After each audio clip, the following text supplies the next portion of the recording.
ce matin, on a un message qui est d'un titre assez simple, « Justice et équité ». On retrouve ça sur toutes les bannières, des pays qui aspirent à la liberté et à l'égalité. Mais ici, ce n'est pas l'angle qu'on va couvrir, ça va être plus l'angle de la Bible. Justice et équité selon Dieu.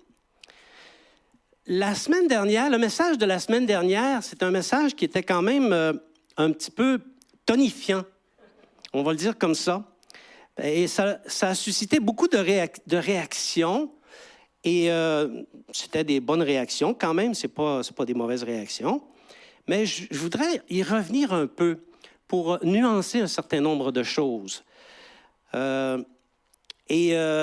Ça risque d'être aussi un peu dans une certaine continuité parce que un certain lien avec l'ensemble des messages précédents, parce que, croyez-vous, savez-vous, le Seigneur a beaucoup de choses à dire à son Église, à son peuple.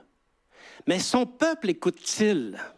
Toi qui me regardes, toi qui es sous le regard de Jésus, écoutes-tu ce que le Saint-Esprit dit à l'Église? Alléluia! Bien, pour s'assurer qu'on est en mode écoute, on va demander au Seigneur de poser sa main sur l'expression de la parole ce matin, afin que nos cœurs soient ouverts et attentifs. Alléluia. Seigneur Jésus, nous te remercions pour le privilège incroyable que nous avons, malgré toutes les difficultés qui sont présentes, de pouvoir encore examiner la parole, de pouvoir prendre un temps pour sonder l'inspiration que le Saint-Esprit donne à ceux que tu as choisis. Et ce matin, Seigneur, nous voulons ouvrir nos cœurs. S'il y a une perturbation quelconque, nous la repoussons maintenant. Et nous prenons nos esprits et nous nous concentrons sur ta parole. Nous ouvrons nos oreilles, parce que nous avons des oreilles, tu nous as donné des oreilles, pour entendre ce que le Saint-Esprit a à dire à l'Église ce matin. Ne permets pas, Seigneur, que nous passions à côté de ces enseignements qui sont importants et précieux et que tu te donnes la peine de nous donner. Tu pourrais nous ignorer, Seigneur, mais tu nous inspires et tu nous parles et ça nous rassure. Ça nous dit que tu es le bon berger et que nous sommes tes brebis. Et pour ça, Seigneur, nous te remercions éternellement. C'est dans le nom de Jésus que nous prions. Amen. Les temps de calamité que nous vivons actuellement sont des temps propices à réfléchir sur beaucoup de choses. Mais c'est bon qu'on réfléchisse sur nous-mêmes en premier. On peut réfléchir sur tous les problèmes qu'il y a sur la terre, mais c'est important, premièrement, de réfléchir sur nous-mêmes, réfléchir sur l'Église, réfléchir aussi sur le monde, parce qu'au travers de tout ça, Dieu a des messages, Christ a des messages. En fait, réfléchir sur toutes choses, notamment pour réaliser que beaucoup de ces choses sont vaines.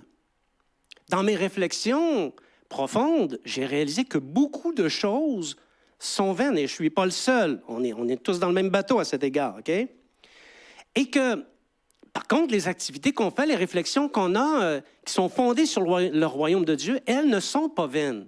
Tout le reste est vain, mais pas ce qui est fait en conformité ou en lien avec le royaume de Dieu. Et les vraies choses, des choses qui sont vraiment importantes, en tout cas, ça devrait être l'un des effets de notre réflexion, ce sont les choses qui concernent le royaume de Dieu parce qu'elles durent pour l'éternité. Alléluia! Peut-être que ça devrait nous donner la leçon de délaisser un peu les choses qui sont vaines et de s'approprier un peu plus les choses qui sont importantes, les vraies choses. Alléluia! Ce matin, on va se laisser inspirer par un prophète humble, un homme qui a eu des messages durs. Mais c'était un homme humble, un vrai prophète de Dieu. Et les prophéties qu'il a données figurent parmi les plus dures. Par les temps qui courent, je considère beaucoup les prophètes, je lis les prophètes, et je n'en vois aucun qui utilise la dentelle pour s'exprimer au peuple. En fait, si les prophètes utilisaient quelque chose, ce serait plus de la nature, de la verge, ou du bâton, ou du fouet. Alors, c'était un prophète qui disait des choses dures et pour cette raison, il a été détesté. Merci Seigneur que ses écrits nous soient parvenus, mais c'est un homme qui a été détesté. Parce que vous savez, c'est un fait que beaucoup de personnes sont atteintes d'une maladie qui s'appelle la démangeaison. quand ça te pique à quelque part, qu'est-ce que tu fais? Tu vas te gratter. Si je te dis, alors que ça te pique, de ne pas aller te gratter, tu vas fatiguer parce que tu as la démangeaison. Tu veux te gratter. Donc, il y a une maladie actuellement qui court, c'est la maladie de la démangeaison, d'entendre des choses agréables. Ce qu'on veut entendre, c'est des choses agréables. Et s'il y a une place où c'est pas ça qui devrait être prêché, c'est bien dans l'Église. Dans l'Église, on devrait prêcher la vérité et non pas des choses qui sont agréables. Et malheureusement, il y a beaucoup de chrétiens qui se laissent attirer par ces choses qui sont des démangeaisons, des choses de cette terre, et par conséquent, ils souffrent aussi, peut-être pas d'une manière aussi élevée, là, mais ils souffrent aussi de démangeaisons. Il y a des chrétiens qui veulent entendre des choses, le fun, agréable, qui excitent leur sens, qui stimulent, je devrais plutôt dire qui stimulent leur sens. Notre prophète, on va le voir, prononce des paroles insoutenables à l'oreille. Je vous le dis. Ce sont des paroles insoutenables à l'oreille pour les religieux de son temps. C'est insoutenable. Par contre, et pourtant, les paroles qu'il prononce sont pures et parfaitement vraies. Si c'est dans la Bible, c'est vrai. Alléluia. Moi, si c'est dans la Bible, ça m'intéresse. Si ce n'est pas dans la Bible, ça ne m'intéresse pas. Et en matière de doctrine, on entend beaucoup de choses. Et quand on entend des choses en matière de doctrine, on devrait aller voir si c'est dans la Bible. Si c'est beau, mais que ce n'est pas dans la Bible, je ne veux rien savoir. Si c'est dur, mais que c'est dans la Bible, je veux examiner. On devrait avoir cette attitude-là de privilégier ce qui nous vient de la Bible et ce qu'on reçoit de l'extérieur, les valider si vraiment c'est dans la Bible, pour s'apercevoir que souvent, ça ne l'est pas. C'est une chanson agréable qui vise à tromper. Donc, on revient, c'était ma petite introduction. Je voudrais revenir un petit peu, faire le point sur le message de la semaine dernière qui s'intitulait « Voir Dieu et vivre ». Comme je le disais, les commentaires ont été assez positifs dans l'ensemble. Je voudrais qu'on parle un peu des concepts de bénédiction et malédiction, parce que la semaine dernière, il y a beaucoup de ça qui a été parlé. Le message de la semaine dernière, c'est vrai que c'est un message qui était assez tranchant. C'est l'essence des commentaires que j'ai reçus. Mais, vous savez, c'est courant dans la Bible, les messages tranchants. Est-ce que tu lis la Bible? Bien, si tu lis la Bible, ça tranche. Ça coupe. Il y a des fois, tu as terminé ta lecture, puis tu es stupéfait, tu es encore dans un état second pendant plusieurs heures. Parce que c'est tranchant. La Bible est tranchante d'un couvert à l'autre. De la Genèse à l'Apocalypse, de la page 1 à la page... Bien là, ça dépend de la Bible que tu as, OK? C'est tellement vrai ce que je te dis. On va faire un petit laboratoire ce matin, une petite expérience. Tu as ta Bible avec toi? Bon, regarde, va chercher ta Bible. Là, on va attendre quelques secondes que tu ailles chercher ta Bible parce qu'il faut faire l'expérience. Je veux faire l'expérience avec vous, OK? Bon, tu as ta Bible là? Super. Prends ta Bible, ferme tes yeux, coupe-la. N'importe où. Au début, à la fin, whatever, ça n'a aucune importance. Et 2 chances sur 3, tu as soit une bénédiction, soit une malédiction. Parce que c'est présent d'un couvert à l'autre dans la Bible. Et c'est sûr que dans les livres de sagesse, il y en a un peu moins, d'où la 3e chance. Mais même dans les livres de la sagesse, il y a de la bénédiction et il y a de la malédiction. Donc, est-ce que tu as fait l'expérience? As-tu trouvé quelque chose? Si tu as mis le doigt sur une malédiction, certainement, il y a un encouragement par la suite pour te faire changer d'attitude, modifier ta conduite. Si là où tu as placé ton doigt, il y a une bénédiction, ce qui est fort probable, parce qu'il y a beaucoup de bénédictions aussi dans la Bible, bien, l'encouragement qui suit, c'est celui de continuer à persévérer, maintenir cette attitude qui te vaut la bénédiction. Voyez-vous, c'est ça, parce que le message de Dieu, il n'est pas très compliqué. C'est celui-ci. Reviens à moi et repens-toi. Ça, c'est le message de Dieu. Change d'attitude. Les vertus théologales que sont l'amour, la foi, l'espérance, prennent leurs racines dans la repentance. S'il n'y a pas de repentance, les vertus théologales que sont la foi, l'amour, l'espérance n'existent pas. C'est pourquoi souvent, lorsqu'il y a des bisbilles dans les églises et que l'amour ne s'exprime pas ou les choses ne se font pas conformément à l'amour, c'est parce qu'il y a manque de repentance. Parce que si tous les gens étaient repentants, s'ils changeaient d'attitude et qu'ils adoptaient les vertus, ils pratiqueraient, ils mettraient en évidence, ils émaneraient les vertus théologales. Et il n'y aurait pas de bisbille. Alors voyez-vous, c'est un problème de repentance qui existe. Ceux qui vivent dans la désobéissance ne peuvent pratiquer ni l'amour, ni la foi, ni l'espérance. Or, la repentance porte du fruit. Quelqu'un qui s'est repenti, là, ça se voit. Les fruits sont évidents. Saviez-vous que la repentance, c'est le premier témoin et le témoin le plus fort de l'Évangile devant la famille, devant les amis, devant les collègues de travailleurs? Parce que les repentis ne sont pas comme les autres. Du plus loin que je remonte dans ma carrière, lorsque je commençais à témoigner avec des personnes, avec sagesse naturellement, on ne garoche pas l'Évangile, on ne garoche pas notre témoignage. Les personnes, la première remarque qu'elles me faisaient, c'est de me dire je savais que tu avais quelque chose, tu étais différent des autres. Je savais qu'il y avait quelque chose, mais je ne savais pas quoi, mais là, je le comprends. Et souvent, lorsque la personne est appelée par Dieu, c'est là que ça va faire une différence et que la personne va se repentir à son tour. C'est le premier témoin de l'Évangile, le fruit de la repentance. Alléluia. Ceux qui sont repentis, leur vie témoigne de Jésus. C'est normal. Jésus habite en eux. Et Jésus les invite, ainsi que le Saint-Esprit, à modifier leur conduite et à adopter des comportements qui sont conformes aux Écritures. Dans ces 3 groupes d'influence que je viens de nommer, ta famille, tes amis, ton employeur, si personne n'a observé le fruit de ta repentance, pose-toi des questions sur ta conversion. Parce que la Bible est tranchante. Tu ne peux pas être à moitié converti, pas plus que tu peux être à moitié enceinte. Une femme peut-elle être à moitié enceinte ou accoucher à la moitié? Non, tu sais, c'est tout un, tout l'autre. Donc, on est repenti ou on ne l'est pas. Voilà pour malédiction et bénédiction. Maintenant, Dieu parle, Jésus parle-t-il à l'Église? Est-ce que tu es d'avis que Jésus parle vraiment à l'Église lorsqu'il inspire ce genre de message? Si oui, si ta réponse est oui, ce dont j'ose croire, toi, quelle est ta réponse par rapport aux invitations que le Saint-Esprit fait? Quelle est ta réponse par rapport à ces messages? Est-ce que tu les écoutes comme une belle chanson en disant « Régent, il chante bien. Il a une voix envoûtante et tout ce qu'il dit flatte notre âme et c'est bon d'entendre ça. » Monsieur Siri, Madame Siri, s'il vous plaît, mêlez-vous pas de ça, OK? Donc, comment réagis-tu? Est-ce que c'est une belle chanson ou est-ce que ça provoque des réponses de transformation qui stimulent le fruit de la repentance et de la sanctification, parce que les deux vont ensemble? Qu'est-ce qui se passe dans ton cœur?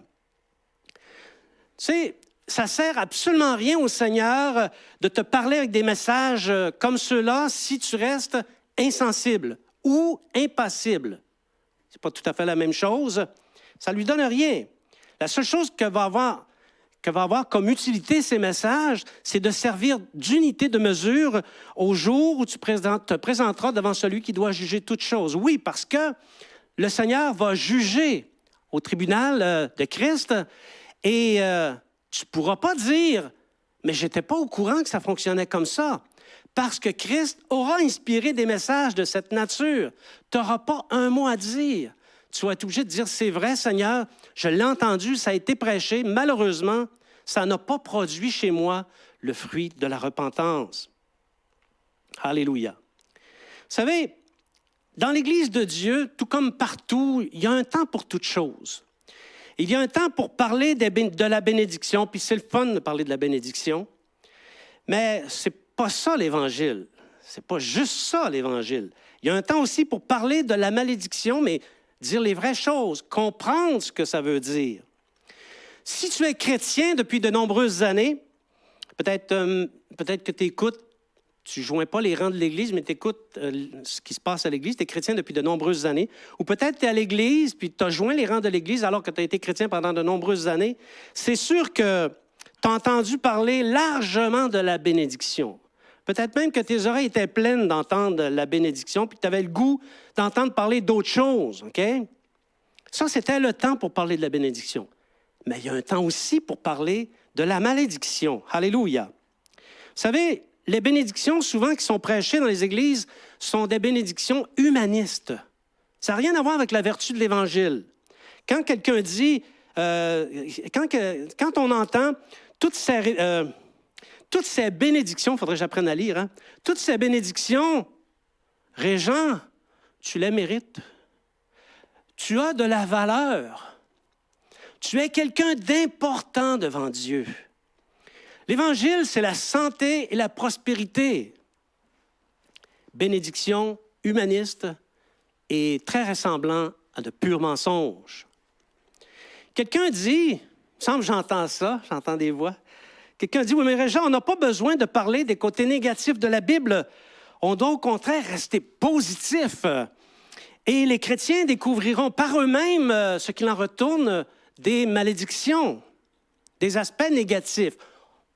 Utilisons un langage objectif, pas de malédiction, des aspects négatifs. Okay? Ils vont le découvrir eux autres mêmes. Bien, je m'excuse de te faire de la peine, mais si tu penses ça, tu es dans l'erreur. Parce qu'il n'y a seulement qu'un chrétien sur 10 qui se laisse convaincre par la vérité. Et les autres vont demeurer insouciants et négligents. Alors, il faut parler de ces choses en chair, notamment parce que le Seigneur va demander à ses sentinelles, comme on discutait hier dans une conversation, le Seigneur va demander à ses sentinelles, as-tu veillé?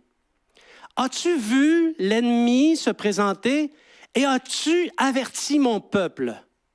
Alors, il faut qu'on se mette dans une situation gagnante-gagnante. Si je n'avertis pas, je suis perdant. Si j'avertis que vous ne répondez pas, vous n'êtes pas gagnant. Mais si j'avertis que vous répondez par le fruit de la repentance, nous sommes gagnants-gagnants. C'est beau, ça. Et c'est ça qu'on veut. Mais 1 sur 10 est négligent. Et pour ma part, la part des autres, c'est la part des autres, mais pour ma part, je ne veux pas sombrer dans cette dimension. Et d'ailleurs, vous savez, ce n'est pas sans la complicité du Saint-Esprit que des messages comme ceux-ci sont servis, parce que c'est lui qui les inspire. Toute la semaine, je balais les inspirations que j'ai reçues pour en dégager les pensées que le Seigneur veut communiquer à l'Église. Ça ne vient pas de mon intelligence. Je ne me lève pas un matin en disant, bon, dimanche prochain, ce serait bon de donner une coupe de coups de fouette, là, parce que ça dort au gaz, là. Non, pas du tout. Je reçois ces choses-là, je le crois. Même si toi, tu ne le crois pas, ça ne me dérange pas. Moi, je le crois. Je reçois ces inspirations et je les livre.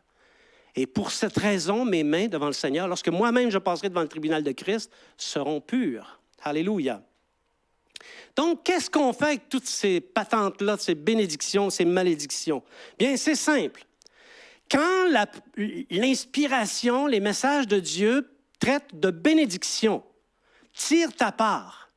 Parce qu'il y a une part pour toi dans la bénédiction. Et si le Saint-Esprit inspire un message de bénédiction, il y a quelque chose pour toi, va le chercher. Ne laisse pas ça aux étrangers. Alléluia.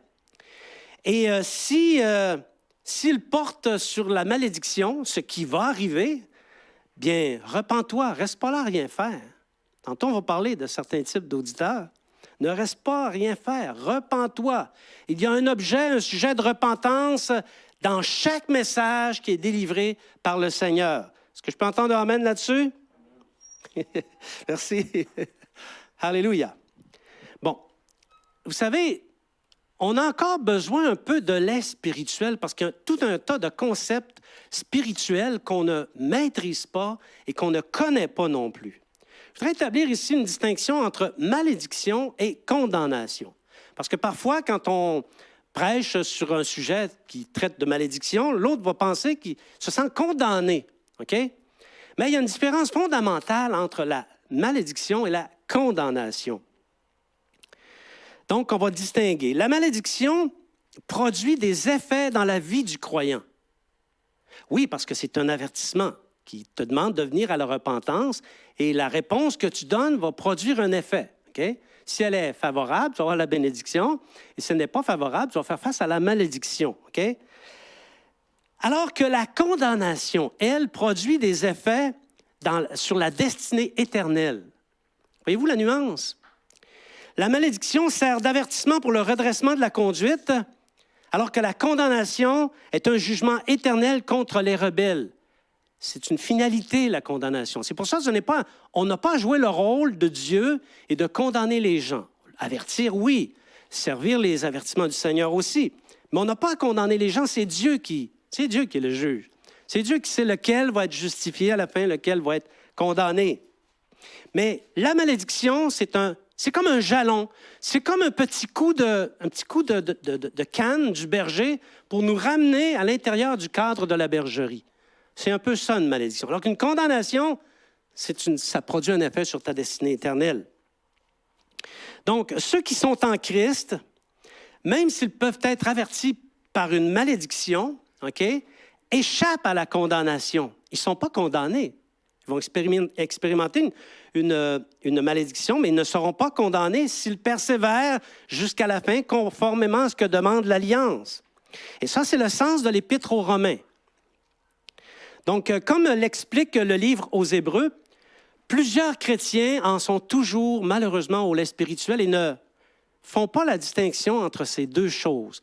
Et sitôt qu'un prédicateur parle un peu d'un effet de malédiction, il se fait accuser de condamner les autres, alors que ce n'est absolument pas le cas. Au strict point de vue du vocabulaire biblique, ce n'est pas le cas.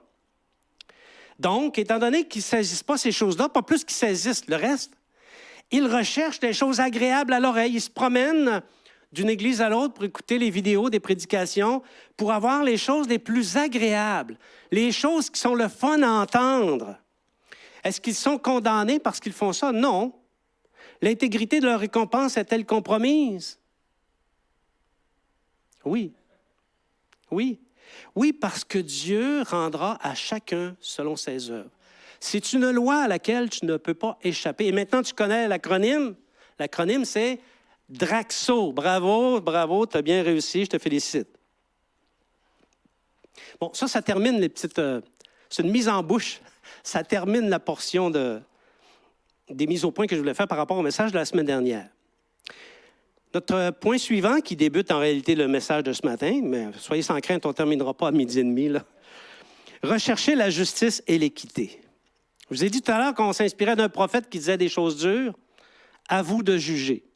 Amos, chapitre 5, 21-24, dans la version Nouvelle Bible Second. Amos, chapitre 5, versets 21-24.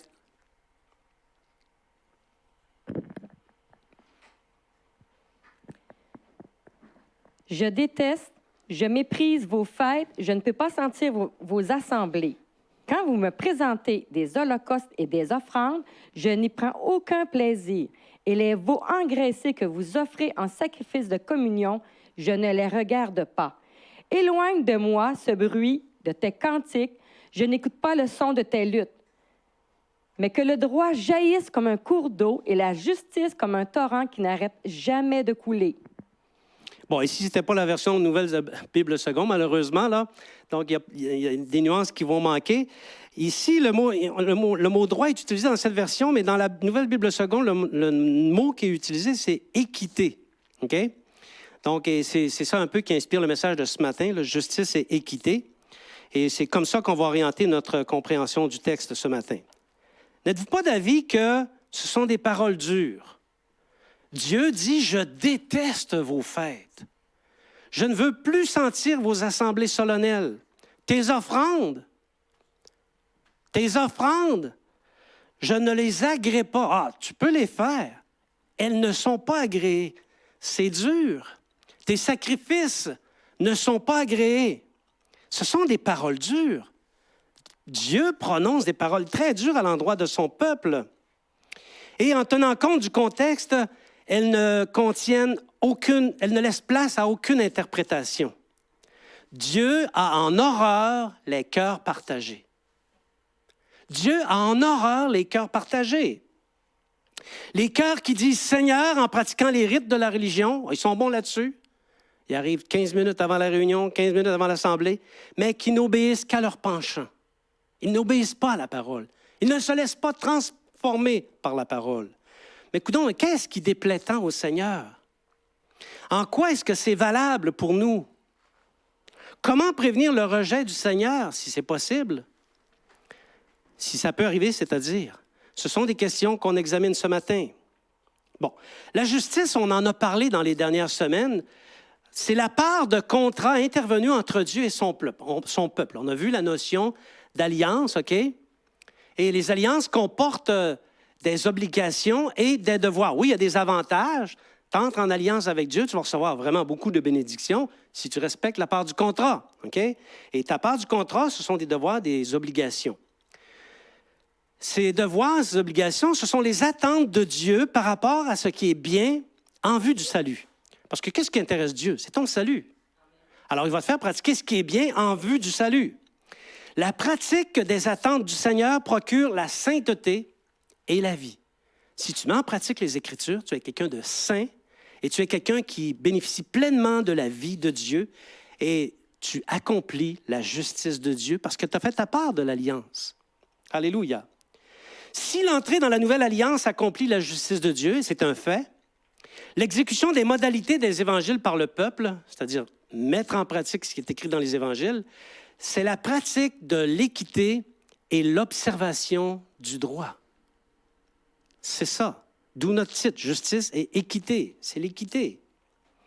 Et l'équité et la justice sont deux mots qui sont frères. Frères et sœurs. Équité et justice. C'est de la même famille. Ça va ensemble. Ils vont de pair. Faire le bien, choisir ce qui plaît à Dieu, c'est faire régner l'équité dans sa vie. Si systématiquement tu cherches à plaire à Dieu, du matin jusqu'au soir de ta vie, puis que tes pensées sont centrées sur le royaume, c'est certain que tu fais régner l'équité dans ta vie. Et agir ainsi procure la vie et la vie en abondance. Donc, nous sommes invités à faire régner l'équité. Maintenant, on va aller voir dans Amos, la Bible Louis II régulière, Amos chapitre 5, versets 14 à 15. Amos chapitre 5, versets 14 à 15. J'espère que j'ai pas mal cité.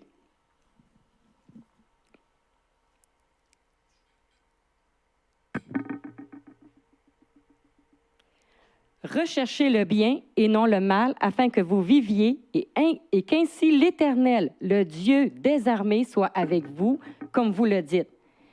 Haïssez le mal et aimez le bien. Faites régner à la porte la justice. Et peut-être l'Éternel, le Dieu des armées, aura pitié des restes de Joseph. Voyez-vous, agir selon le droit évangélique ou conformément à l'Évangile, c'est faire régner l'équité. Il y a 3 blocs. Ce n'est pas un enseignement théologique super profond que je dis ce matin, là, mais on peut distinguer 3 blocs de pratiques dans l'équité. OK? Les béatitudes qui parlent de l'être intérieur, des attentes recherchées par Dieu pour l'être intérieur. Les autres enseignements de Jésus qui portent sur toute une variété de sujets, qui expriment comment se conduire, comment faire des choix. Et le 3e bloc, ce sont les enseignements des apôtres qui sont intervenus après les évangiles et qui exhortent les disciples et l'Église pour qu'ils sachent comment se tenir dans les assemblées et aussi dans la vie quotidienne. 3 gros blocs. Okay? Selon le dictionnaire, équité signifie vertu qui consiste à régler sa conduite sur le sentiment naturel du juste et de l'injustice. Tu es aligné vers ce qui est injuste. Tu es aligné vers ce qui est juste et tu détestes l'injustice. Ça, c'est l'équité. Puis au Saguenay, on est fort là-dessus. Hein? Si quelqu'un reçoit une patente, bien, l'autre à côté, il faut qu'il reçoive la même patente.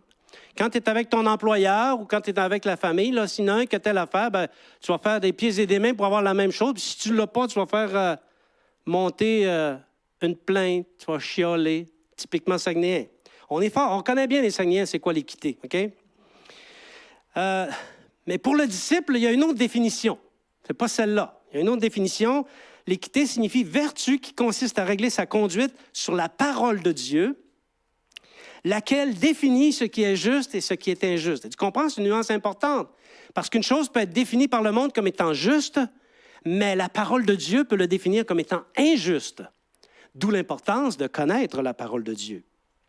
Alors, à quoi ressemblerait une Église où règne l'équité selon les alliances de Dieu, selon les 3 blocs qu'on vient d'énumérer? Est-ce que l'équité règne dans ta vie? C'est important. C'est beau d'entendre tout ça, mais est-ce que l'équité, selon la parole de Dieu, règne dans ta vie? Est-ce que tu fais tous tes efforts pour faire régner l'équité dans ta vie, dans ta famille et dans ce qui t'est possible d'intervenir dans ton environnement? Fais-tu régner l'équité? Notre point suivant, l'appel du Saint-Esprit. Les disciples de Jésus-Christ, ça ne fait pas de doute, sont appelés à pratiquer l'équité et la justice. Et en cette matière, aucun disciple ne devrait se montrer négligent. Quiconque lit la Bible entretient une relation d'amour avec son Dieu et se préoccupe du royaume et de la justice de Dieu est sûr et certain de faire régner l'équité dans sa vie. C'est sûr. Il n'y a pas besoin de se gratter la tête. OK? Nul ne devrait, en cette matière, se laisser aller à la séduction du différé. Vous savez, c'est quoi du différé? Maintenant, on publie, on peut écouter un message en différé. Différé, c'est remettre à plus tard. Tu sais ce que tu dois faire. Tu sais ce qui est conforme à l'équité, ce qui est conforme à la justice. Mais tu laisses passer du temps. Et l'expérience démontre que quand on laisse passer du temps, bien, vient le temps où on ne fait rien du tout. Et ce n'est pas le règne de l'équité ni de la justice. Alors, dans le Seigneur, il ne doit pas y avoir de délai parce qu'il n'y a pas de temps à perdre. Donc, réalise qui tu es dans le Seigneur. Prends-toi pas pour un autre. Réalise qui tu es, ça va être suffisant. Et va pratiquer la justice et l'équité. Est-ce que c'est compliqué? Non. Facile. Se dire en soi-même ou se dire en toi-même que ça peut attendre, ça, c'est du différé. Se dire en toi-même que quelqu'un d'autre peut le faire ou quelqu'un d'autre va le faire, ça, c'est du différé. Te dire en toi-même que tu n'es pas si pire que ça. Oui, tu vois ça, la barre est là, toi, si tu l'as, mais c'est quand même pas pire. Tu sais? Fait que ça, c'est du différé. Chaque disciple doit identifier ses zones de faiblesse. On en a tous. On a tous des zones de faiblesse. Par le moyen de la nouvelle alliance, en connaissant tes devoirs et tes obligations, parce que tu as dit oui à la bénédiction, il faut que tu connaisses tes devoirs et tes obligations, et identifier tes zones de faiblesse par le moyen de cette nouvelle alliance, et sitôt qu'elles sont identifiées, tu redresses sans délai. Et en cette matière, Dieu, le Seigneur Jésus, le Saint-Esprit est sage. Quand tu te convertis, s'il te montrait tout ce que tu as à changer, tu défroquerais, comme on dit en québécois. Okay? Tu changerais de canal, tu abandonnerais la foi. Mais le Saint-Esprit, c'est aussi un Saint-Esprit de consolation. C'est le consolateur. Il nous montre progressivement les choses qui sont déficientes dans nos cœurs afin qu'on progresse dans la sainteté, qu'on aille progressivement dans la sainteté et dans le rétablissement de notre mauvaise conduite. Au début, il y a un gros bloc. On s'aligne beaucoup avec le Seigneur. Après ça, bien, tu sais, ça suit une courbe un petit peu descendante parce que le Saint-Esprit nous communique ce qui doit changer en nous. Est-ce que c'est à moi à dire aux nouveaux convertis, ça, tu n'as pas le droit de faire ça, tu n'as pas le droit de faire ça, ça, il ne faut pas que tu fasses ça? Ou est-ce que c'est à moi à dire aux chrétiens, ça, tu n'as pas le droit de faire ça, ça, tu peux, parce que c'est bien biblique, c'est dans la Nouvelle Alliance, tu peux le faire, mais ça, tu n'as pas le droit? Non, c'est au consolateur à faire ça. Maintenant, assure-toi d'être en lien avec le consolateur. C'est quand même important, n'est-ce pas? Donc, si tu attends, si tu ne mets pas de diligence, le contraire de la négligence, la diligence, à faire ce qui est droit, à répondre aux sollicitations du Saint-Esprit, là, tu n'es pas dans le chemin de l'équité. Tu es dans le chemin de l'inéquité. Pas l'iniquité, mais l'inéquité. C'est-à-dire que tu ne pratiques pas le droit comme tu devrais le faire. C'est le contraire de l'équité. Okay? En ces jours qui sont mauvais, les jours qu'on vit actuellement, oui, il fait beau soleil, je regarde à l'extérieur, c'est vraiment superbe. Mais le temps est à l'action pour se repentir et revenir au Seigneur Jésus pour un amour et une démarche chrétienne vraie et sans compromis. On peut-tu se mettre en lien, se mettre dans le chemin, dans la voie d'une vie chrétienne vraie et sans compromis? Bien sûr qu'on peut.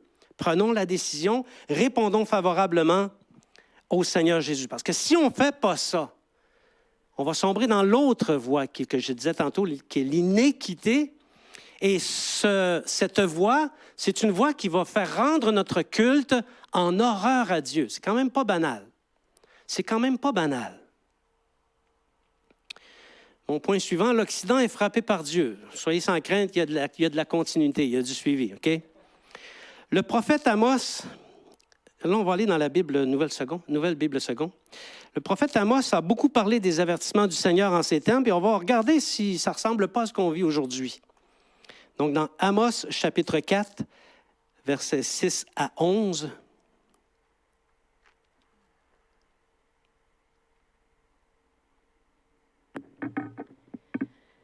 Quant à moi, voici ce que je vous ai donné, rien à vous mettre sous la dent dans toutes vos villes, plus de pain dans tous vos lieux. Malgré cela, vous n'êtes pas revenus à moi, déclaration du Seigneur. Quant à moi, je vous ai refusé la pluie, encore qu'il y avait encore 3 mois jusqu'à la moisson. J'ai fait pleuvoir sur une ville et sur une autre ville, je n'ai pas fait pleuvoir. Une parcelle a reçu de la pluie et la parcelle sur laquelle la pluie n'est pas tombée s'est desséchée. 2 villes, 3 villes se traînaient vers une autre pour boire de l'eau et elles n'apaisaient pas leur soif. Malgré cela, vous n'êtes pas revenus à moi, dit le Seigneur. Je vous ai frappé par la rouille et par la nielle, par vos nombreux jardins, vos vignes, vos figuiers et vos oliviers ont été dévorés par les chenilles. Malgré cela, vous n'êtes pas revenus à moi, déclaration du Seigneur. J'ai envoyé parmi vous la peste. Comme en Égypte, j'ai tué vos jeunes gens par l'épée. J'ai laissé prendre vos chevaux. J'ai fait monter à vos narines la puanteur de votre camp. Malgré cela, vous n'êtes pas revenus à moi, déclaration du Seigneur. Je vous ai détruits comme lors de la destruction divine de Sodome et Gomorrhe, et vous avez été comme un tison arraché à l'incendie. Malgré cela, vous n'êtes pas revenus à moi, déclaration du Seigneur. Amen. Ça aussi, c'est dur. Et on ne parle pas ici d'un virus qui, soi-disant, aurait été construit dans un laboratoire ultra secret. On parle d'action de Dieu parce que ces fléaux viennent de Dieu. Et lorsqu'ils viennent de Dieu, ils servent d'avertissement. Nous sommes avertis actuellement. L'Occident est averti. Et combien d'avertissements a-t-on besoin pour comprendre, pour que le peuple comprenne? Ici, là, je ne parle pas nécessairement de l'Église, okay? Je parle de l'Occident, surtout de l'Occident. Okay? Donc, combien d'avertissements on a besoin en Occident pour comprendre? Est-ce que c'est possible de comprendre qui va se laisser avertir par les avertissements du Seigneur? Regardez bien la suite. L'Occident a été frappé par l'intégrisme islamique. Et malgré cela, il n'est pas revenu au Seigneur. Les églises ne se sont pas remplies davantage. L'Occident a été frappé par une grave crise financière et malgré ça, il n'est pas revenu au Seigneur. Il a été frappé par des ouragans qui ont provoqué plus de 300 milliards, 307 si ma mémoire est fidèle, milliards de dollars et malgré cela, il n'est pas revenu au Seigneur. Il est maintenant frappé par un coronavirus et il ne semble pas encore vouloir revenir au Seigneur. À tout le moins, on n'entend pas de la bouche de nos gouvernements des élans de repentance. À peu près tout est ouvert et les églises sont encore fermées.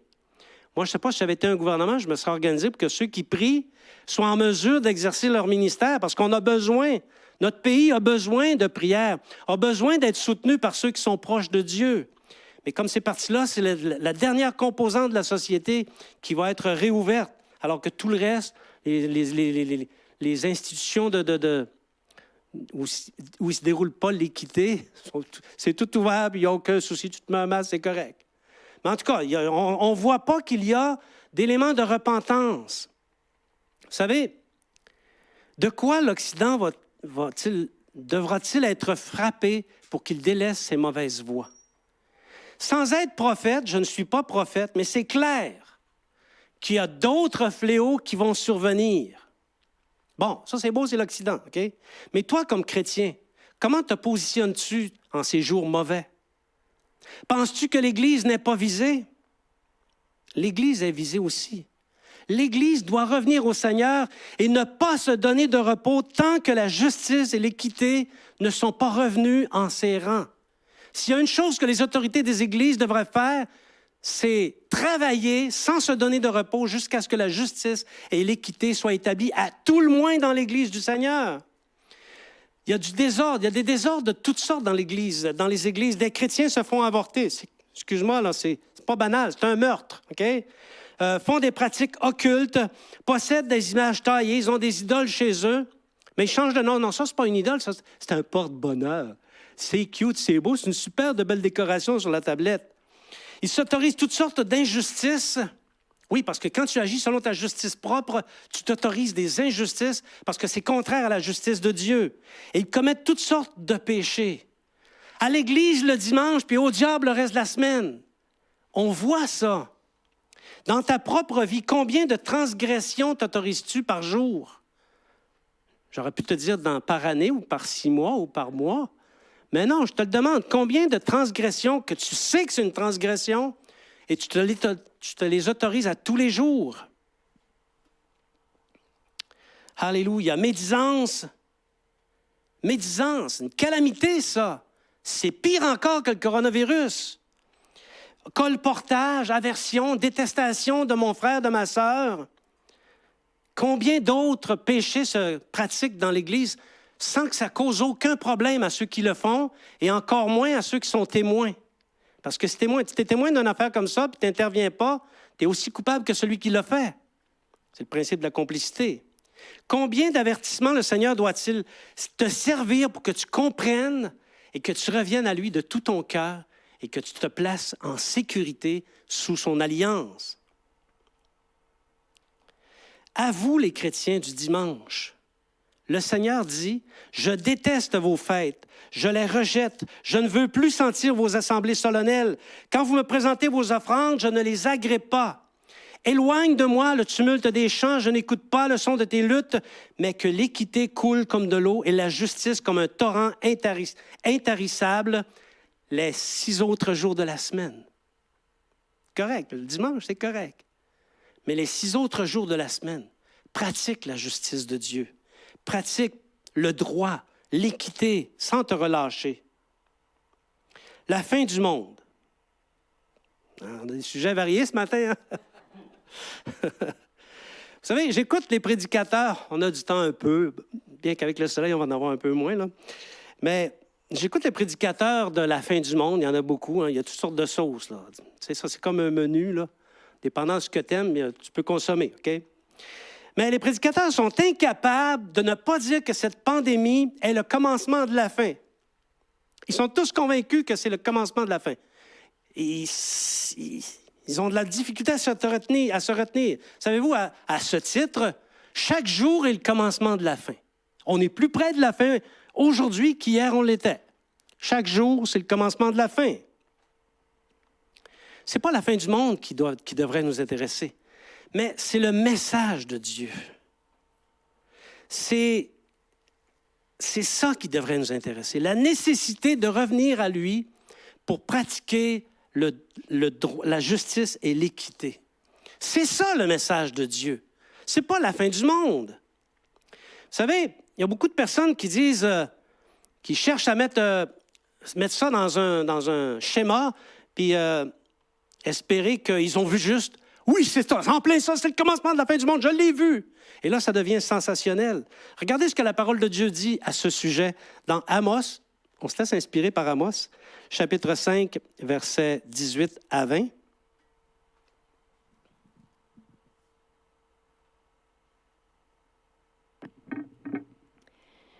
Amos, chapitre 5, versets 18 à 20. Quel malheur pour ceux qui désirent le jour du Seigneur. Qu'attendez-vous du jour du Seigneur? Il ne sera pas lumière, mais ténèbres. Il sera comme d'un homme qui fuit pour échapper au lion et qui rencontre l'ours. Il rentre chez lui, appuie sa main contre le mur et le serpent le mord. Le jour du Seigneur est-il lumière? N'est-il pas plutôt ténèbres? N'est-il pas obscur, sans clarté? En ces jours, bien-aimés, ça va être le règne de la mort. Ça va être le règne de la mort parce que, voyez ici, c'est une suite de pièges. Il cherche à fuir le lion. Dans sa fuite, il rencontre un ours. Réussi. As-tu déjà fui un lion? Puis après avoir fui un lion, as-tu réussi à fuir un ours? Et là, tu arrives chez vous, tu mets ta main sur la paroi, il y a une vipère qui te mord. Tu meurs. Ça va être le règne de la mort.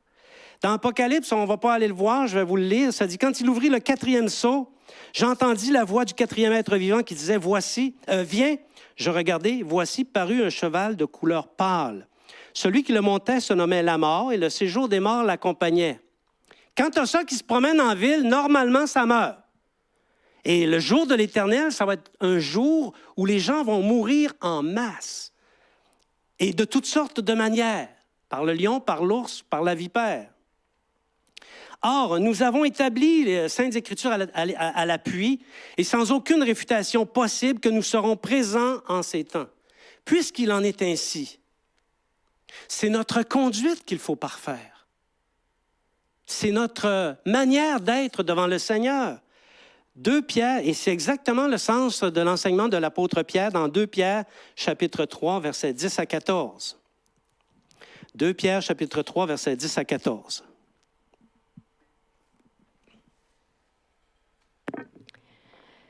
Cependant, le jour du Seigneur viendra comme un voleur. En ce jour-là, les cieux passeront avec fracas, les éléments embrasés se dissoudront et la terre avec ses œuvres sera mise à découvert.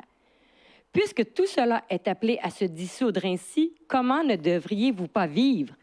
C'est avec une conduite sainte et avec piété qu'il vous faut attendre et hâter l'avènement du jour de Dieu, où les cieux enflammés se dissoudront et où les éléments embrasés se fondront.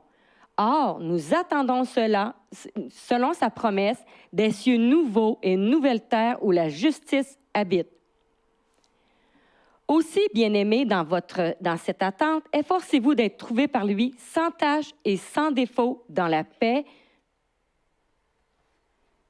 Amen. Amen, merci. Alors, voyez-vous, c'est établi que ça va arriver. On n'a pas à soupirer pour que ça vienne, mais ça va arriver, qu'on le veuille ou non. Tout comme les douleurs frappent la femme enceinte, et même si elle dit, bon, on va attendre une couple de mois encore. Non, il faut qu'elle aille à l'hôpital se faire accoucher parce qu'elle a été frappée par les douleurs de l'enfantement. Alors, on le sait que ça va arriver. Alors, notre conduite doit être orientée vers la sainteté et la piété, la justice et le droit. C'est ça le message du Seigneur. Revenons au Seigneur, bien-aimé, revenons de nos mauvaises voies. Identifie les mauvaises voies qui sont dans ta vie et reviens, recherche la justice et l'équité. C'est ça qu'il faut faire. Bon, quel genre d'auditeur es-tu? C'est une question qui se pose. Tous les messages du Seigneur envers l'Église expriment que si notre conduite n'est pas appuyée sur la justice et le droit, notre culte lui est horrible.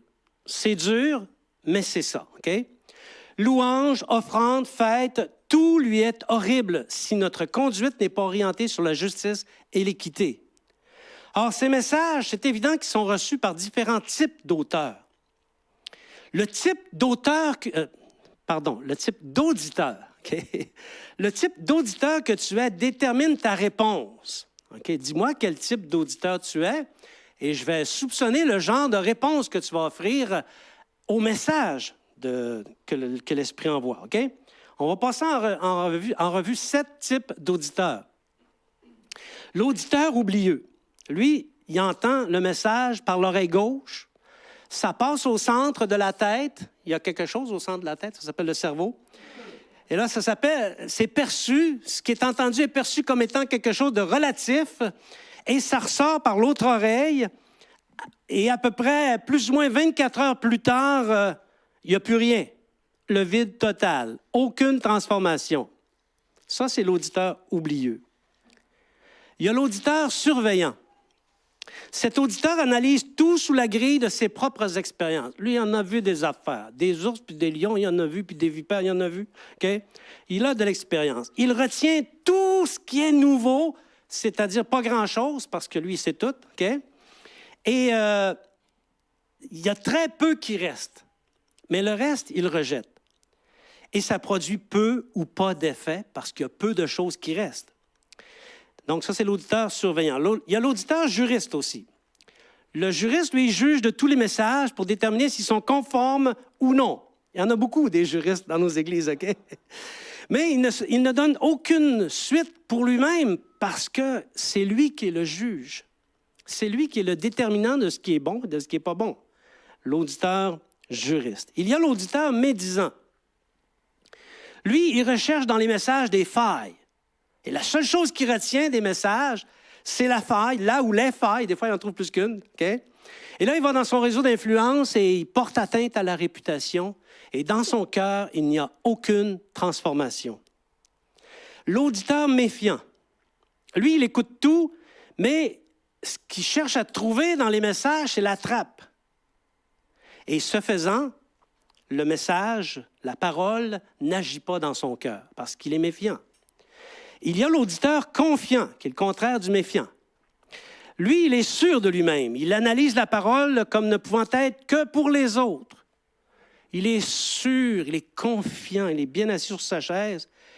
C'est pour les autres. Et parce que c'est pour les autres, la parole ou le message n'agit pas dans son cœur. Et il y a l'auditeur du 7e type. L'auditeur humble. Il reçoit tous les messages comme venant du Saint-Esprit, se laisse affliger. Est-ce à moi que tu parles, Seigneur? Oui, c'est possible que ce soit à moi que tu parles. Il se laisse affliger et il cherche à découvrir comment les paroles pourraient bien l'amener à être de plus en plus ressemblant à Jésus en modifiant sa conduite et ses comportements et ses attitudes. Donc, j'ai nommé 7 types d'auditeurs. Est-ce que tu t'es reconnu dans l'un ou l'autre des auditeurs? Est-ce que tu as vu quelqu'un qui te ressemblait? Le Seigneur se cherche des auditeurs du 7e type. Si tu as un autre type d'auditeur que ça, fais tes efforts pour devenir un auditeur du 7e type. Humblement, accepte de réaliser que la manière dont tu écoutes n'est pas celle recommandée par le Seigneur. C'est filtré. Ce que tu entends est filtré.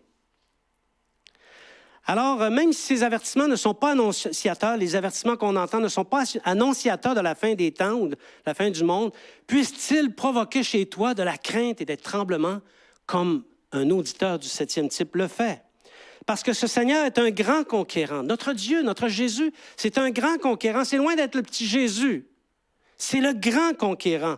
Bientôt, il va mettre tous ses ennemis à ses pieds. Alors, si tu as vécu selon ces principes de justice et d'équité, alors tu seras plein d'assurance. Tu ne rougiras pas devant ton maître. Alors, je vais inviter ici les musiciens. Alléluia. Merci, Seigneur Jésus. Alléluia.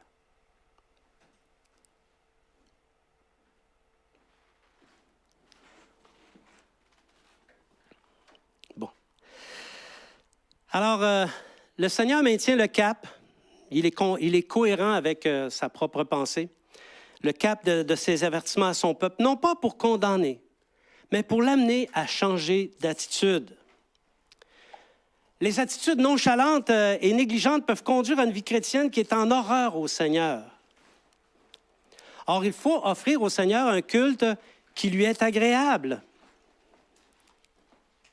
Un culte agréable à Dieu et non pas un culte qui est susceptible de provoquer son irritation. Rends-toi humble comme le petit enfant afin de recevoir ces choses de manière à ce qu'elles te transforment durablement. Et c'est là ce que Dieu demande.